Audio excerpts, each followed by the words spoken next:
Hashmi, professional numerologist, और मैं आपकी खिदमत में हाजिर हुआ हूं आपके अपने यूट्यूब चैनल न्यूमरोलॉजी वर्ल्ड के साथ। तो गाइस, फोर्थ लेक्चर में मैंने आपको बताया था अल्फाबेट डी की शेप और उसके एट्रीब्यूट्स के बारे में, और उसके साथ साथ मैंने आपको प्लैनेट यूरेनस के बारे में भी छोटी सी इंफॉर्मेशन दी थी, और मुझे यकीन है आप उस इंफॉर्मेशन से बहुत मुस्तफीद हुए होंगे।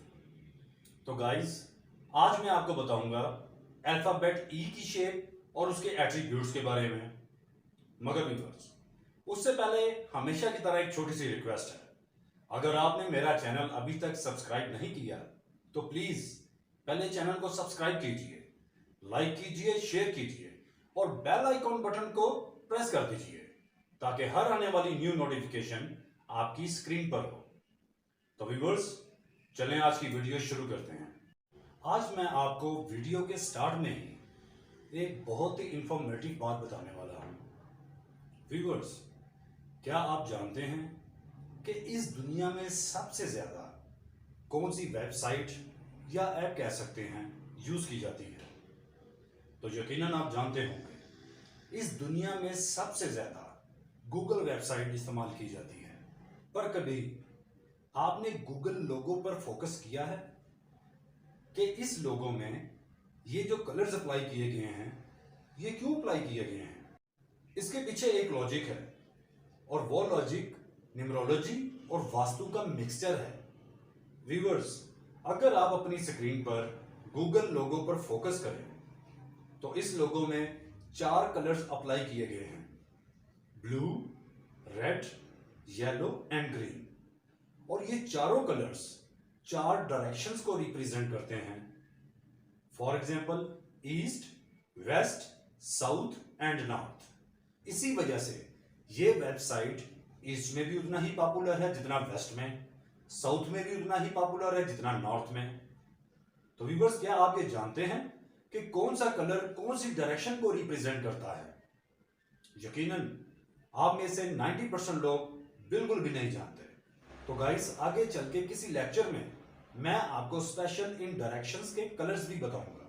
तो व्यूअर्स, अब बात करते हैं अल्फाबेट ई के बारे में।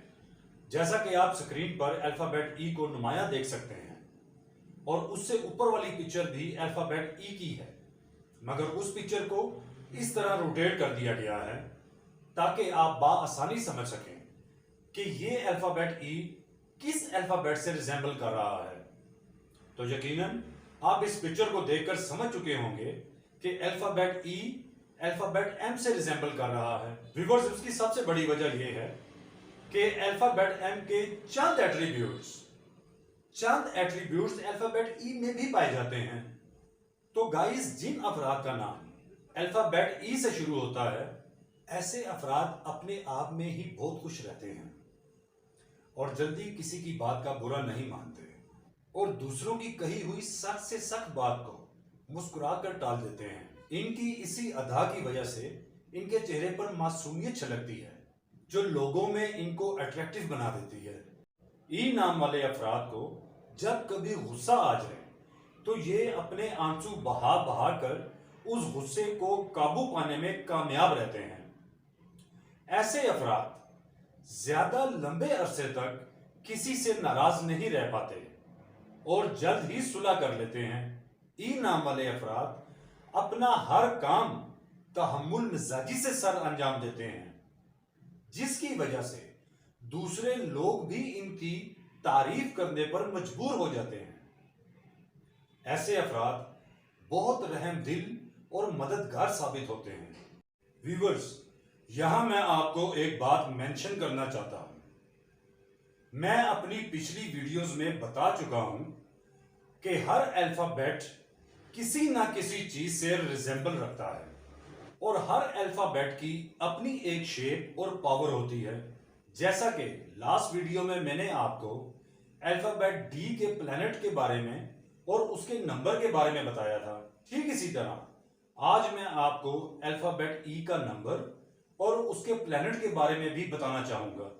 तो गाइस, 26 अल्फाबेट्स में अल्फाबेट ई की पोजीशन 5 नंबर पर है, और न्यूमरोलॉजी में 5 नंबर प्लैनेट मरकरी के साथ जोड़ा गया है। गाइस, यहां पर मैं आपको मरकरी की स्पीड के बारे में कुछ बता देता हूं। मरकरी की स्पीड 29 माइल्स पर सेकंड की रफ्तार होती है और ये 88 अर्थ डेज में अपना एक राउंड कंप्लीट करता है। व्यूअर्स, मरकरी 3032 माइल्स पर फैला हुआ है। तो गाइस, मरकरी की स्पीड के बारे में एक छोटी सी बात है जो मैंने आपके साथ शेयर की है। तो व्यूअर्स, जैसा कि आप स्क्रीन पर ई लेटर की शेप को बाखूबी देख रहे हैं, इस लेटर की पहचान ये मेजर 3 लाइंस हैं जिसकी वजह से ई लेटर कंप्लीट होता है। तो गाइस, जिन अफराद का नाम भी ई लेटर से शुरू होता है, इन अफराद की लाइफ में 3 मेजर चेंजेस आती हैं। First change, love life. Second change, business. And third change, tragic incident. और व्यूअर्स, इनकी लाइफ के भी 3 रुख होते हैं। जिन अफराद का नाम ई लेटर से शुरू होता है, इन अफराद को जरा समझना मुश्किल होता है क्योंकि ये दोहरी शख्सियत के मालिक होते हैं। ये अफराद कभी तो दूसरों को खुश करने में लगे रहते हैं और कभी ये दर्द सर बने नजर आते हैं। ई नाम वाले अफराद अक्सर फैसला करने में भी कंफ्यूज रहते हैं। ये हर बार फैसला करने के बाद फिर से सोचो विचार करके उस फैसले को बदल डालते हैं। ई नाम वाले अफराद में एक अजीब सी बेचैनी पाई जाती है। ये अफराद किसी भी मसले को सोचते हुए कहीं के कहीं निकल जाते हैं। इन अफराद का कम्युनिकेशन स्टाइल बहुत नफीस होता है। ये अफराद बात करने का ढंग जानते हैं, मगर बाज औक़ात ये अल्फाज का ऐसे चुनाव कर जाते हैं कि सामने वाला इनकी बात को बर्दाश्त नहीं कर पाता। ये अफराद देखने में बहुत ही पोलाइट और नफीस दिखाई देते हैं। इन अफराद की हंसी मजाक की हिस्स बहुत तेज होती है। तो व्यूअर्स, जैसा कि मैंने आपको बताया था कि अल्फाबेट ई और डिजिट 5 को न्यूमरोलॉजी में प्लैनेट मरकरी से मुंसलिक किया जाता है और मरकरी प्लैनेट इंसान को कॉन्फिडेंस देता है। तो जिन अफराद का नाम ई लेटर से शुरू होता है, ये अफराद बाज़ औक़ात ओवर कॉन्फिडेंट होकर ऐसे ऐसे फैसले कर जाते हैं कि बाद में इनको धोखा खाना पड़ता है। ये अफराद अपनी मनफी सोचों की वजह से जिंदगी में तरक्की नहीं कर पाते। इन अफराद को अगर जिंदगी में कामयाबी मिल भी जाए तो वो कामयाबी ज्यादा देर तक इनके पास नहीं ठहरती।